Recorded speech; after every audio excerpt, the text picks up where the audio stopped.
Hey guys, welcome back to my channel. So my previous video, for those of you that didn't get a chance to watch it yet, was a tour of my new rental property. This was a little partial tour of the vacant side of the duplex, as well as a walk through the numbers on that property. And if you have not had the chance to watch it yet, I'll go ahead and leave a link up here for you guys to check it out, add it to your watch list.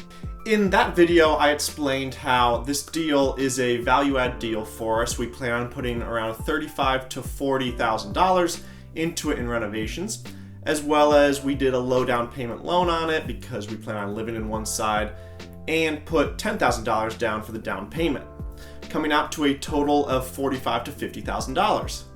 Now that $50,000 should turn into about $100,000 in year one, as well as hopefully continue to appreciate year over year, as well as provide solid cash flow paid to us monthly.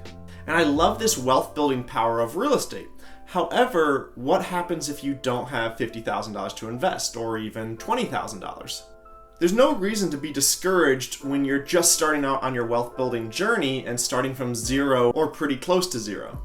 And in this video, that's exactly what I'm going to talk about, which is how to build your wealth quickly when you're starting from low or no wealth. However, before we dive into it, if you guys would please go ahead and give me a like on this video, as well as subscribe to the channel. I'd really appreciate it. Helps me out a ton. And we're working our way here towards 1,000 subscribers, which is really cool to see, over halfway there. So thank you so much everyone who is subscribed to the channel, a part of the family, and tagging along through my wealth building journey. So the first thing you can do when building your wealth from nothing, from no money, is to leverage other people's money, or OPM. Now this can be done in any industry, and it is done quite a bit. However, in real estate, a whole industry has formed around the business of lending people money. And that's exactly what taking out a mortgage on a property to buy a home is doing. It's leveraging the bank's money. However, you absolutely can take this a step further. There are many wealthy, high-income earners out there, such as doctors, lawyers, dentists, engineers maybe, that would love to get some money into real estate to take advantage of the tax advantages as well as start building their wealth. However, they don't have the time or the education to really dive into investing in rental property. And this is where you can come in through expertise and sweat equity and gain a portion of that deal. For example, if you can find a deal that has a high enough return, you can then turn that around and find an investor who's willing to invest with you. For example, say a doctor would go ahead and put the down payment down on the house as well as sign on the loan, and you can snag between 25 and 50% depending on your roles in this partnership, maybe by managing the asset, finding the deal, and maybe free property management for a few years.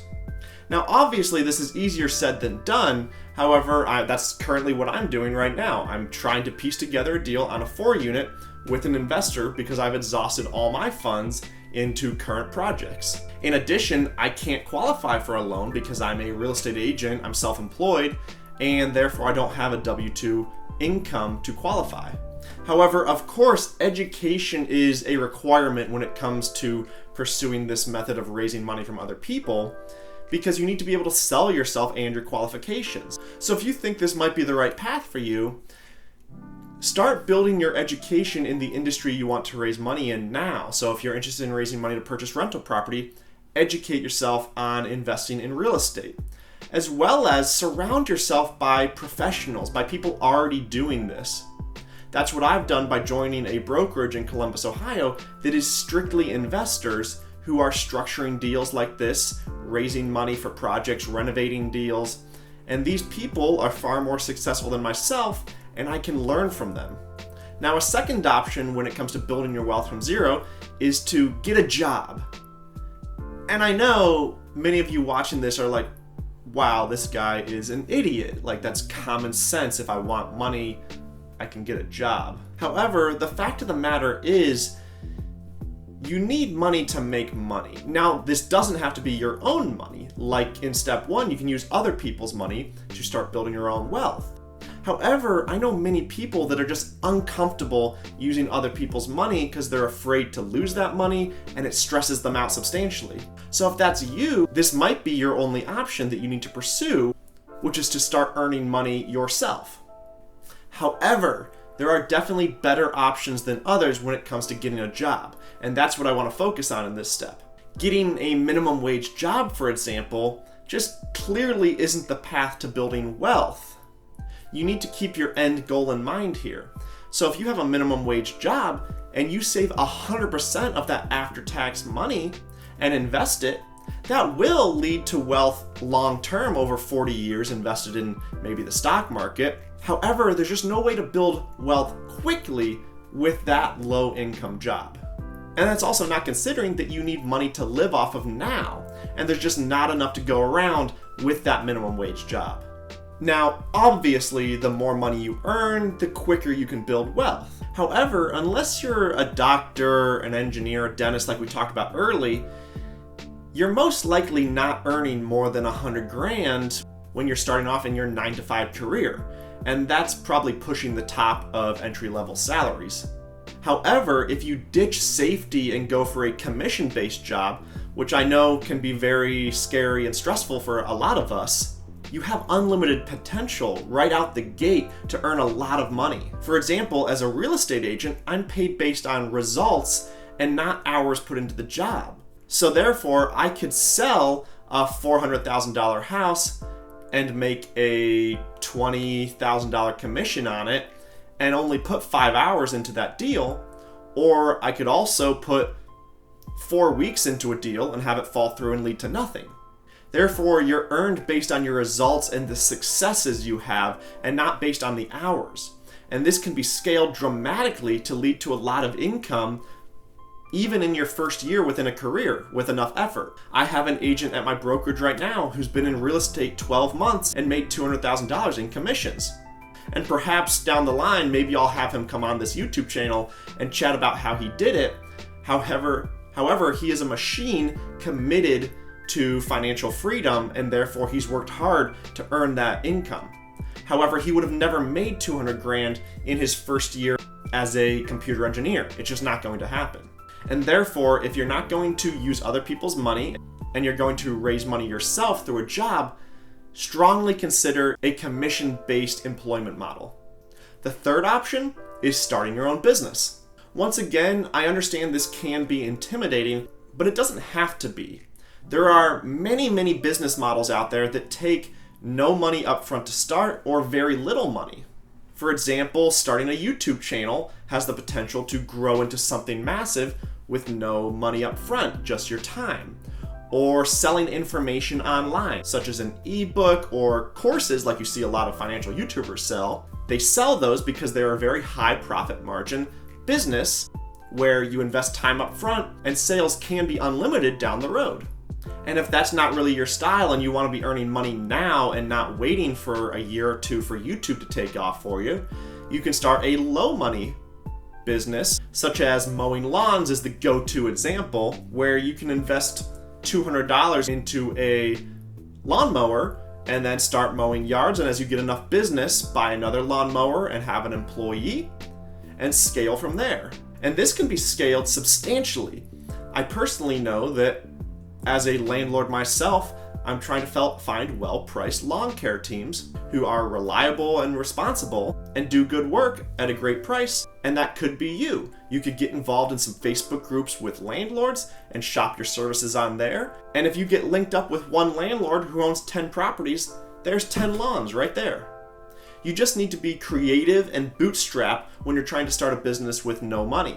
There are many business models out there that burn cash for decades before they start to make a profit, and that's obviously out of the question for you unless, once again, you want to raise other people's money, and so you need to get creative and bootstrap to scale a business from zero with no money. However, when you're looking for these no money required businesses to start, please be careful with not falling for get-rich-quick schemes or things that seem a little bit too good to be true. Any business you start will not be rich as quick or overnight. It's going to take a lot of effort. Even if you have gurus online preaching that it's super easy, set it up overnight and make money this month. It's just unlikely. It could happen, but that's really the 1%, and most businesses are going to take a lot of effort. But the profit potential of businesses is huge. They can scale massively and lead to a lot of money in your pocket. Keep in mind, however, when you start a business, have your end goal in mind. If your goal is to sell a business in 10 years, well, you need to build that business so that it can be sold. You obviously wouldn't want to operate like a sole proprietor doing all the work yourself if you plan on selling the business. You'd instead want to hire employees and build a system so that system can be sold as a business. Now, as you start to build a little wealth, the fourth thing you really need to think about is maximize your after-tax income. There's a very common quote by Benjamin Franklin that I think we've all heard, which is that there are only two things certain in life: death and taxes.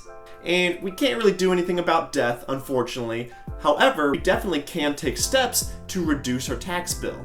See, the government wants high quality housing, and they want businesses, especially businesses that employ people. And this is because these help the economy grow over time. And in return, they offer tax advantages for going into business in these areas. They offer tax benefits for owning real estate or starting big businesses. Now, of course, I'm not a CPA. This is not tax advice. Consult a CPA. You can pay less than $500 for a tax strategy session, and that will save you thousands over the years. Now, when it comes to real estate, there's a reason why I put so much effort into renovating properties and renting them out and not selling as much as I can as a real estate agent. Any equity added to a property through a renovation can be accessed almost immediately through a cash out refinance, or the property could be sold through a 1031 exchange, which defers taxes until later on in life and can be removed completely, or I can straight up sell the property and pay capital gains, either long-term or short-term, both of which are lower rates than a high income earner's tax bracket. When you're making commissions or earning income, especially a lot of it, you're taxed very heavily. And so my effort goes a lot farther. As a real estate agent earning commissions, I'm taxed a lot more heavily than I am by adding value to properties. And therefore, I need to produce a lot more on the commission side to equal the same as on the renovation side.